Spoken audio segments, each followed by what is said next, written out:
Welcome to The Learning Landscape, a podcast for all things education in beautiful Tasmania. I'm Simon Matthews, and this podcast seeks to offer practical support and hope to the educators who make such a difference in our classrooms every day. This episode is proudly presented by Independent Schools Tasmania. Well, I'm thrilled to be joined by Dr. Selena Fisk, a leading data expert, author, and educational leader who's dedicated to helping schools harness the power of data to improve teaching, learning and well-being. Now, Selena is the author of a number of books, including Leading Data-Informed Change in Schools. So, Selena, welcome back to The Learning Landscape. Thanks, Simon. Thanks for having me again. It's a pleasure. Now, Selena, let's start with a bigger picture question. What's changed in schools that makes data-informed leadership so important, perhaps even now more important than ever? Yeah, I mean, schools are a microcosm of broader society, right? So there is data everywhere in our world. And so it makes complete sense to me that it has kind of fallen into, I guess, our realm of possibility and responsibility. And there's increasing, I guess, expectations from a federal level in Australia through the education declarations like the Melbourne and then the Alice Springs and Pathway Declaration. We see data and evidence and the expectations of that use appearing in the professional standards for teachers, the middle leader standards, the principal standards. So there's certainly been, I guess, through my career, certainly I started teaching in 2004, there's been this really kind of steep increase in expectations for all educators to be using evidence to inform decisions. I love it that you're saying, look, we're just a part of the broader society, so we actually need to be doing. And we can certainly see that sense of how data is used in a bigger picture outside of schools. So I love that. Now, Selena, you often say that data should be about possibility, not judgment. Help us understand what that actually looks like in a school. Tell us a story or help us understand that better. Yeah, I guess the judgment piece is people, I guess can be, they can take it pretty personally when they see data that maybe doesn't reflect what they had hoped or what they were working towards. And that's human nature, right? When we work really hard on something, we want it to go well. But the other part of that is a piece around the objectivity and being able to look at data. And it's like Hattie's mind frame. If we see assessment as a, reflection on me as a teacher, like thinking about what we can do differently. And so there's that, but also removing the emotion and the judgment, I guess, piece from it. But then the other side as well is that sometimes people have a perception that data is only really negative, or we're only ever looking for the gaps or, the areas of growth or the areas, I guess, that haven't gone as well. But the other side of data is that it actually shows us a lot of amazing things. There are so many bright spots in data. There is evidence of growth. There are opportunities for celebration. So there's a real opportunity in that space as well. So there's an opportunity to, I guess, be objective and to learn from the things that maybe haven't gone as planned, and we can experiment and think about what we can do next. But we can also see the opportunity in celebrating, like with other leaders, with our teams, but with students too. Ultimately, as you know, Simon, you've heard me speak before, but this is number one, this is about young people. So being able to use data to tangibly show them the growth they've experienced or the success they've had is why I do what I do. And I just want to affirm that. I think that much of your conversations, whilst they increase technical knowledge and technical ability, I think what you're actually doing is you're making sure that our eyes as educators are swiveling back to say what's going on for this student. It's a really student-focused conversation, so yeah, that's fantastic. Another thing that you talk a bit about is this data democracy. Again, help us understand that. What does that mean? What does it look like? Why is it important? Yeah, so I guess what we've seen in schools, and to be honest, in any industry outside education as well, is that because there has been this increase in the amount of data that we have access to, we didn't know what this was going to look like 15 years ago, right? So there was often kind of not clear strategy and the ability to zoom out and plan for the future because we didn't know what it was going to look like. And what that has meant for some schools and for some teams is that some data can really sit in isolation and it can be held by certain people. It's not available to everybody who might benefit from it or need to use it in their role. In some instances, in the worst cases, I've been in schools where that it's almost a perception that somebody is kind of the owner of or the gatekeeper of that information. And look, when we didn't know what we know now about data, fair enough, but that was 15 years ago. So there was a Click, which is a Fortune 500 tech company in the US. They wrote an article a few years back, and they talked about the different generations of business intelligence. And that locked down data to a handful of people, was what they referred to as the first generation of business intelligence. Obviously, we've evolved since then.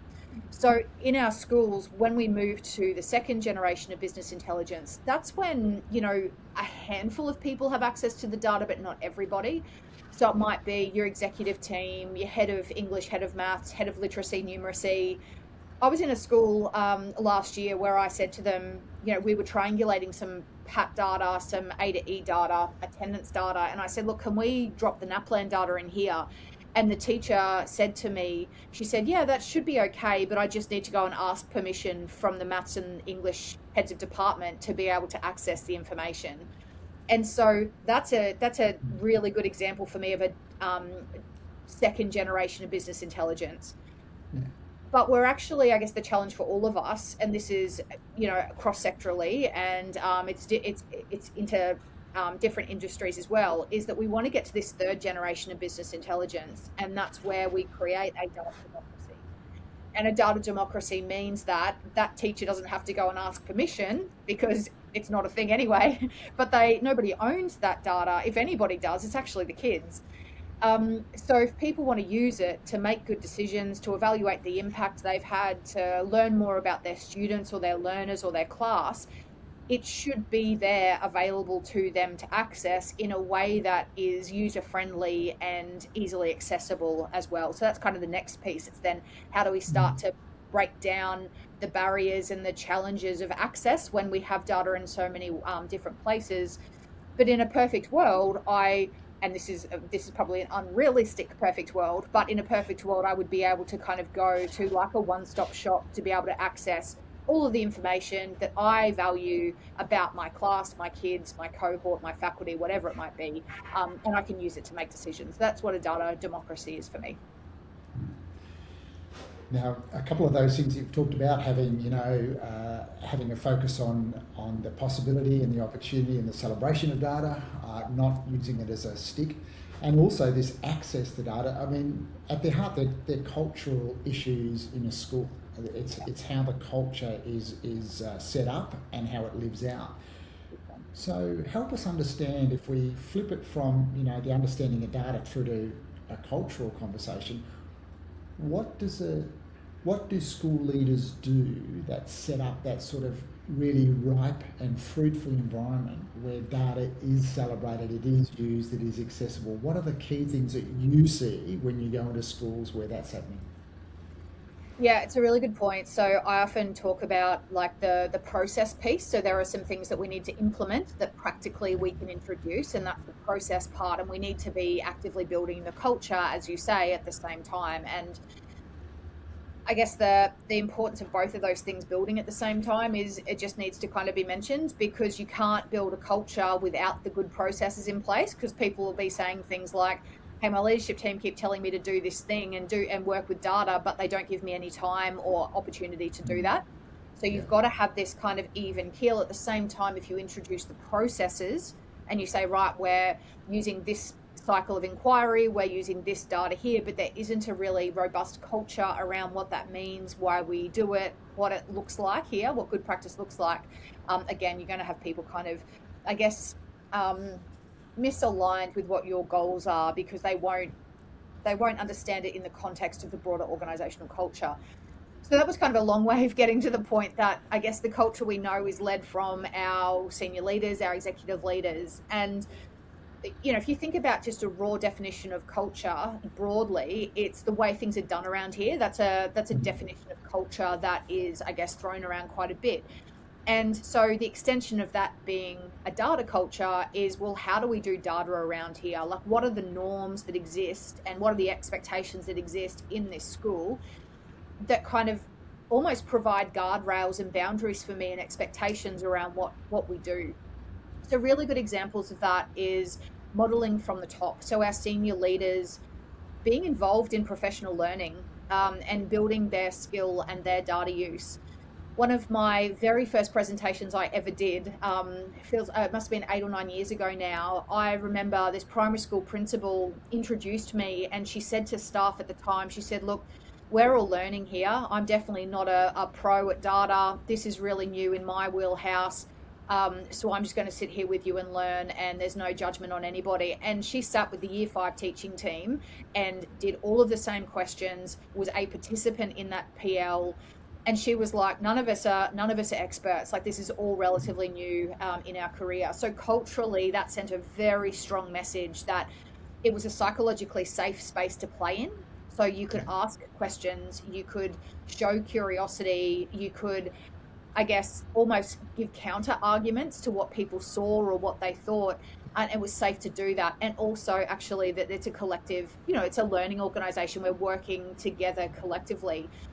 That obviously then needs to not just stop at the end of that day, right? As we know. So it's then the ongoing work of that leadership team to build the processes, to constantly talk about the priorities and return, I guess, teachers' attention to this focus, because we know our teachers are so busy and they have so many things on every day and they're being pulled in a million directions.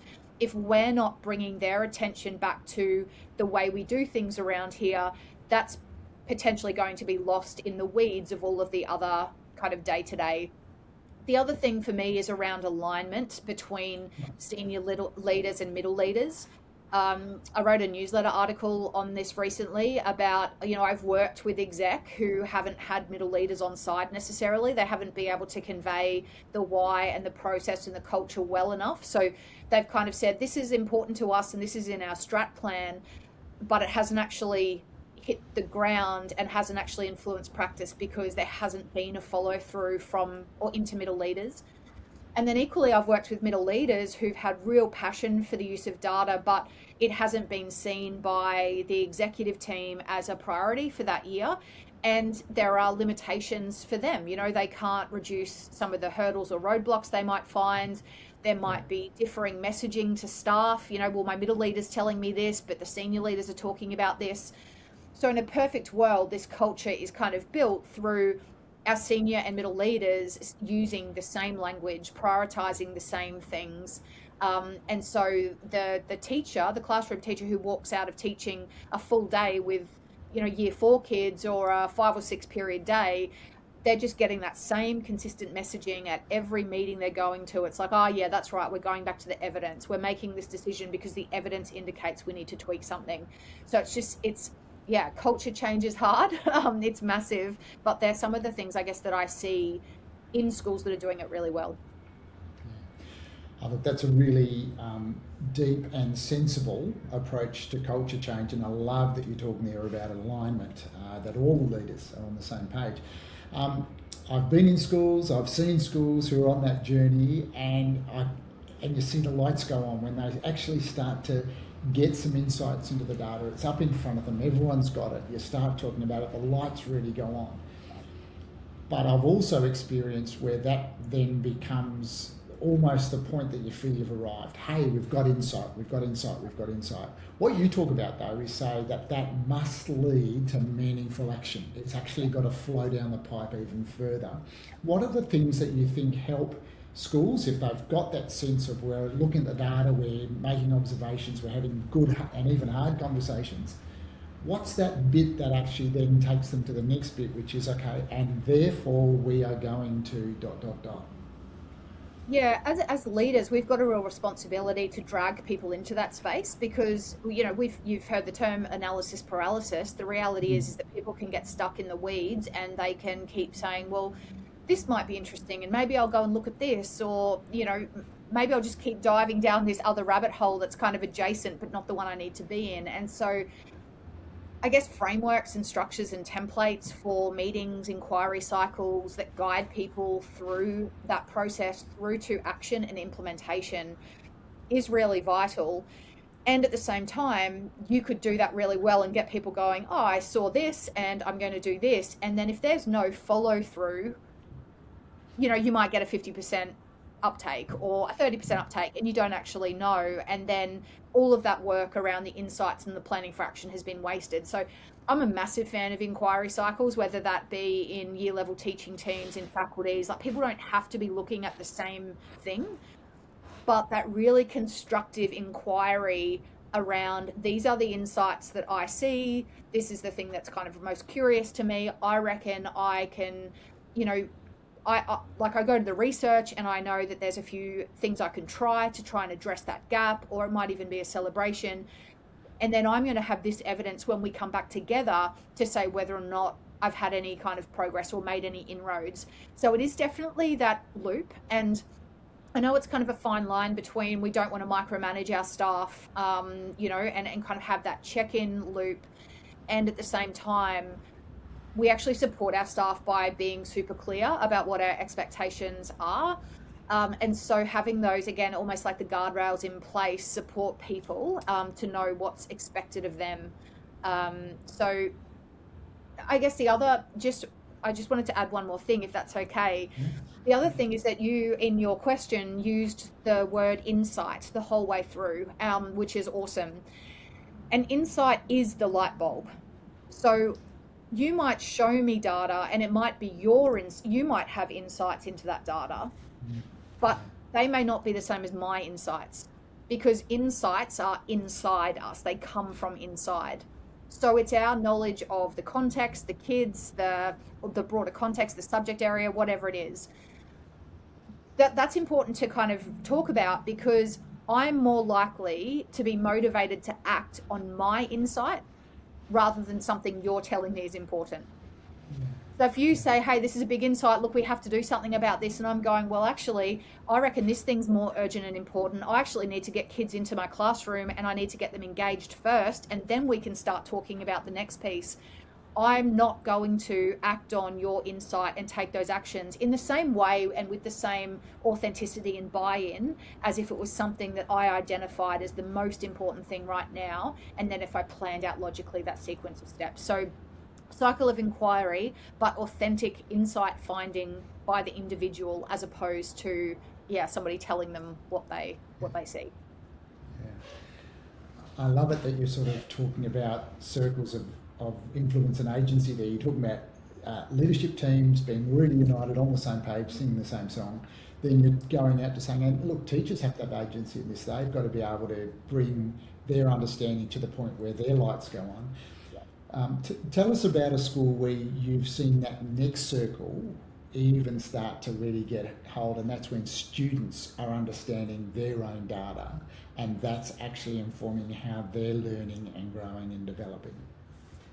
Yeah, so I've worked with a lot of schools where they have opened access, say, of their visualization dashboard to students. So I don't know what the, I guess, opportunity for this is in your schools and the people who listen to this podcast, or whether or not they're already there.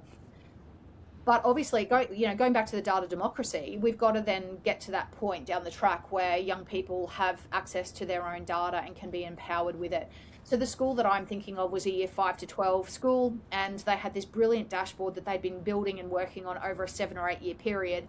And it was only ever used by teachers and middle leaders and execs. So it was a really great tool for staff, but I'll be honest, there was a lot of fear about release to students, because it was, while everything on there had been put in report cards home, there was a concern about, well, what if a parent, when they're able to look at data side by side, can see that there's been a decline over time? Like, what if it makes that more obvious, and then it kind of exposes something for us? And we did a lot of work with staff to kind of say, well, in theory, if parents and kids had sat their report cards side by side and read them, then they would have noticed it anyway. So we're not telling them anything new. But I guess the goal initially was, we released it to the 11s and 12s, and there was, they always had mentoring conversations. They always had goal setting conversations. And there was a real shift in this specific example into data-informed goal setting and data-informed mentoring conversations. So the students went through a similar process to what they had done before, but they had to use all of their summative and formative assessment data that was on their dashboard to set really tangible goals. Okay. And again, we had teachers who were quite worried about, well, how do I do that? How do I have a data mentoring conversation? We modeled it to staff who were worried about it. In the end, they were just talking to kids. They were just using more evidence in the conversation. And a lot of them came to us and said, oh, this is fine. We're all good. But what it meant was that those students had very, very specific goals that were very targeted and a lot more pointed, as opposed to, I think about when my nephew was in year 11 and he had to set a goal. He set 6 goals, one for each subject area, based on what he remembered from his printed out report card. And it's like, well, I want to see there, I want to see there, I want to be in that subject, I want to be in that subject. And it's like, there's no specificity in that. There's no ability to break down achievement in different types of assessment, different criterion. There's no ability to see the patterns. And look, he, basically did nothing with that goal setting. Whereas in the first example, it was so practical and tangible and a really great thing that students could then come back to the following term with their mentor and go, well, I have made progress here or not. And yeah, data democracy was all visible. The thing I love about that story is that you're saying that what the constant was, conversations with students, was actually there. And what we did was we just added another tool, another view into that, and that's great. Selena, you work with a whole bucket of schools all over Australia and the world. What's one deep hope that you've got for the schools and educators that you're working with in 2026? Oh, that is so big, because I have so many. It's I'm playing at the moment. I'm playing a lot in the impact space. So I make a distinction between pre-decision data, and that's kind of what we've been talking about. How do you use data to make a good decision? And increasingly, I'm playing more in that impact space of post-decision. Did the thing we try actually work? And my data diagnostic, it's very clear. I've got very clear evidence that people say they're much better at using data to make a decision than they are to evaluate whether or not the thing worked. And so my hope is really that not only are we using data really well, that we're actually tangibly able to say, look, this thing worked for this group of students. I had success here. It didn't hit the mark here. And then we constantly iterate and learn and tweak from that learning, as opposed to, I guess, jumping to the next shiny thing. That's good hope, and I love that you're talking about impact. That's fabulous. Selena, one way that people can continue to engage with you is actually by joining you and us on the 23rd and 24th of June as you come down and lead our leadership retreat about how data informs really positive and proactive change in our schools. If people are interested in that, obviously they go to our website and register, but what might be another way? If people want to continue to engage, what are the means that you've got to keep connecting with people? Yeah, so I have a podcast. I have my own podcast. It's called Make Data Talk. And I also have the same content running as a newsletter on LinkedIn or Substack. So they're probably the best ways. Well, look, thanks so much for joining us today, and we look forward to having you join us later in the year. Thanks so much, Simon. I'll see you then. Well, that's a wrap on this episode of The Learning Landscape. We hope that you've walked away with some new tools and ideas and even some inspiration to help you thrive in your own educational journey. We really appreciate you joining us today, and we look forward to connecting with you again soon. In the meantime, keep exploring and keep learning.